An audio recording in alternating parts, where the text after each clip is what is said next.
కాలు బెనికినప్పుడు నార్మల్గా కాలు బెనికిందిలే అని వదిలేస్తూ ఉంటారు చాలా మంది. దానివల్ల ఏదైనా ప్రాబ్లం వచ్చే అవకాశం ఉందా? వస్తాయండి. ఓకే. ఇప్పుడు యూజువల్గా ఏదైనా బెనికినప్పుడు, జాయింట్ బెనికినప్పుడు అక్కడున్న టిష్యూ మనకు బోన్ ఫ్రాక్చరే అవ్వాల్సిన అవసరం లేదండి. ఓకే.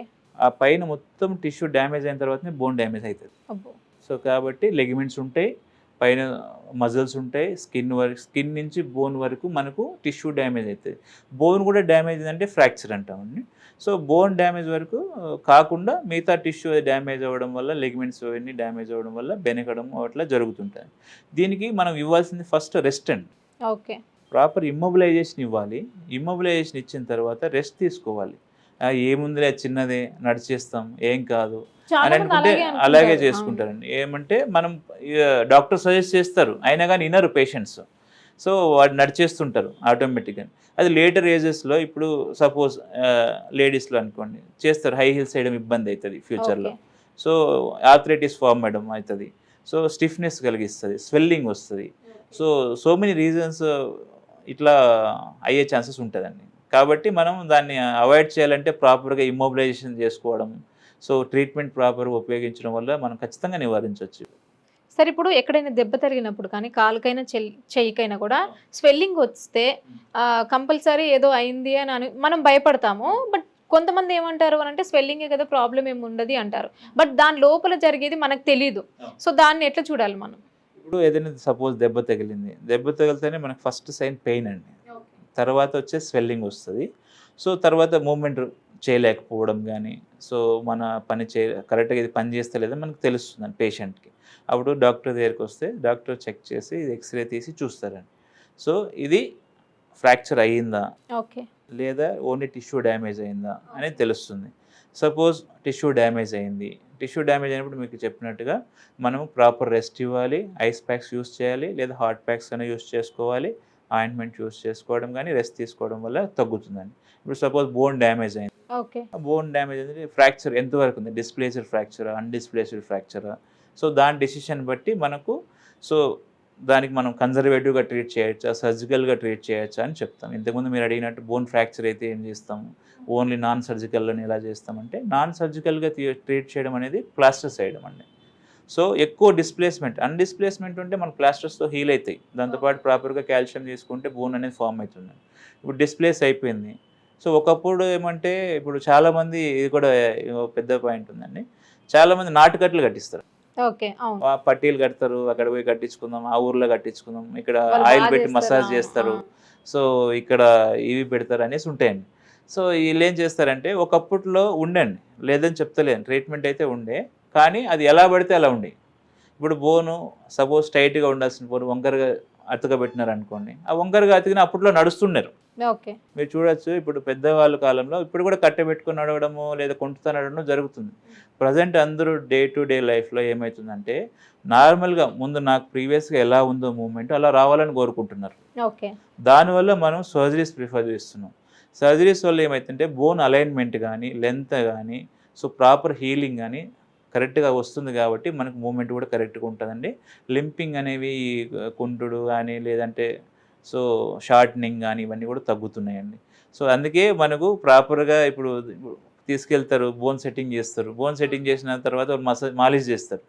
మాలిష్ చేస్తేనే మయోసైటిస్ ఆసిఫికెన్స్ అని ఫామ్ అవుతుందండి. ఆ జాయింట్ అట్లనే స్టిఫ్ అయిపోతుంది, ఇంకా రాదు.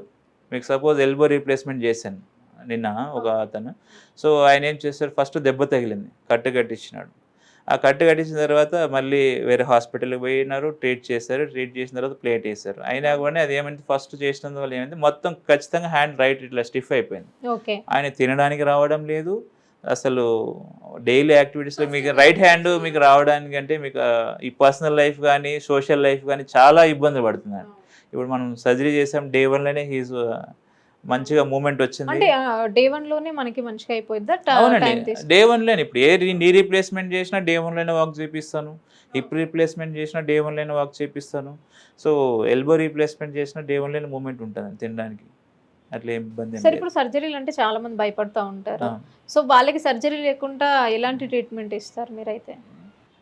దేని గురించి మీరు అడుగుతున్నారు? అంటే బేసిక్ గా మనం ఇందాక కాలు పట్టేయడము, మెడ పట్టేయడం ఇలాంటివి ఉన్నాయి కదా. చాలా మందికి మనము 2 రకాలు ఉంటాయండి దానిలో కూడా. అప్రాక్సిమేట్గా వేయడం, యాక్యురేట్గా వేయడం అనేది ఉంటాయండి. ఓకే.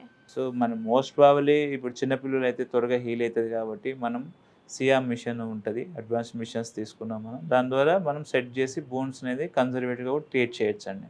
సో ప్లాస్టర్స్ వేయడం అప్పటికి కూడా మనకు సెట్ కాలేదంటే సర్జరీకి వెళ్ళాల్సి ఉంటుంది. కంపల్సరీ ఇంకా. కొన్ని ఉంటాయండి, కొన్ని ఏరియాస్లో అసలు అది హీల్ కాదు, ఓకే. అన్ని ఏరియాస్లో మనం ఖచ్చితంగా సర్జరీ ప్రిఫర్ చేయాల్సి ఉంటుంది. సో మిగతావన్నీ కూడా మనం కొద్దిగా నాన్ సర్జికల్ కూడా ట్రీట్ చేయొచ్చండి, ఏం ఇబ్బంది ఏం లేదు, ఫ్రాక్చర్స్ కానీ. సరే, ఈ మెడ నొప్పి కానివ్వండి, మెడలు పట్టేయడము, బ్యాక్ పెయిన్, సో వీటి వల్ల బోన్స్కి ఏమైనా ప్రాబ్లం అవుద్దా? ఆల్రెడీ బోన్స్ ప్రాబ్లం వల్లే మెడ నొప్పి వస్తుంది. ఓకే. ఇప్పుడు మనం చెప్పినట్టు ఆస్టియోపోరోటిక్ ఉన్నప్పుడు మీరు తీసుకుంటే ఇక్కడ ఒక ఎముక ఉంటే కింద ఒక ఎముక ఉంటుంది, మధ్యలో డిస్క్ ఉంటుంది. ఓకే. ఆ డిస్క్ బల్జ్ అవ్వడం. ఆ ఓకే. డిస్క్ ఎందుకు బల్జ్ అవుతుందండి? యూజువల్గా 2 బోన్స్లో ఇప్పుడు 2 పీపుల్ ఉన్నారు, వాటర్ బెలూన్ పెట్టినాం మధ్యలో, ఇద్దరు ఈక్వల్ ఫోర్స్తో పట్టుకుంటే ఆ వాటర్ బెలూన్ అనేది అక్కడే ఉంటుంది. అవును. సో ఒకరు ఇప్పుడు ఈ రెండిట్లో ఒక ఫోర్స్ తగ్గిన ఏమవుతుందండి, వాటర్ బెలూన్ డ్రాప్ అవుతుంది. So at the same time pressure పెట్టడం, వన్ సైడ్ నుంచి ప్రెజర్ పెట్టడం అంటే మనం ఎక్కువ సిట్టింగ్ పోస్చర్ కానీ లేదా బరువులు మోయడం కానీ వీటి వల్ల దాని మీద స్పైన్ మీద ప్రెజర్ ఎక్కువ అవడం వల్ల డిస్క్ బల్జ్ అయి నరం ఒత్తుకుంటుందండి. సో దానివల్ల కొంతమందికి ఆస్టియోపోరోసిస్ వల్ల కానీ యాంకలిజం స్పాండిలోసిస్ వల్ల కానీ ఇట్లా బ్యాక్ పెయిన్, నెక్ పెయిన్ అనేది ఎక్కువ అవుతున్నాయండి. సరే, ఇప్పుడు మీ దగ్గర చిన్నపిల్లలకు కానివ్వండి, పెద్దవాళ్ళకి కానివ్వండి, ఎలాంటి బోన్ సర్జరీ అయినా, బోన్స్కి సంబంధించి ఎలాంటి ట్రీట్మెంట్ అయినా కూడా మీ దగ్గర అందుబాటులో ఉంటుందా? అన్ని ఆల్ స్పెషాలిటీస్ అవైలబిలిటీ ఉన్నాయండి. పర్టికులర్గా ఆతులో చిన్నపిల్లలు మీరు ఇంతకుముందు చూశారు కదా, సిటీవీ కరెక్షన్ చేశాను. సో చాలా మంచిగా ఉన్నారు. సో అది ఆల్రెడీ 2-3 టైమ్స్ ఫెయిల్ అయిందండి. ఓకే. 2-3 టైమ్స్ ఫెయిల్ అయిన తర్వాత మనం చేసాము. Parents also very happy. కాబట్టి మనం చెప్తున్నది ఏమంటే అన్ని రకాల చిన్నపిల్లలకి కాలు వంకరలు పోవడం, రికెట్స్ అంటాం అన్నమాట. చిన్నప్పటి నుంచి కాళ్ళు దొడ్డి కాళ్ళు ఉండడం కానీ, బయటకి కాళ్ళు ఉండడం కానీ ఇట్లా ఉంటుంది. వాళ్ళు కూడా మన దగ్గర కరెక్షన్ చేసి ఆస్టియోటమీ కరెక్షన్స్ చేసి మనం స్ట్రైట్ చేస్తున్నాం ఒకటి. రెండోది ఏమంటే మన పెద్దవాళ్ళకి ఆస్టియోఆర్థరైటిస్ వరకు కానీ, ఎనీ స్పైన్ ప్రాబ్లం ఉన్నా కానీ, నీ ప్రాబ్లమ్స్ ఉన్నా కానీ, హిప్ ప్రాబ్లమ్స్ ఉన్నా కానీ, ఎనీ సర్జరీ అయినా ఆర్థోపెడిక్స్లో మన దగ్గర అన్ని సర్జరీస్ అవుతున్నాయండి. అట్లా ఇబ్బంది ఏం లేదు.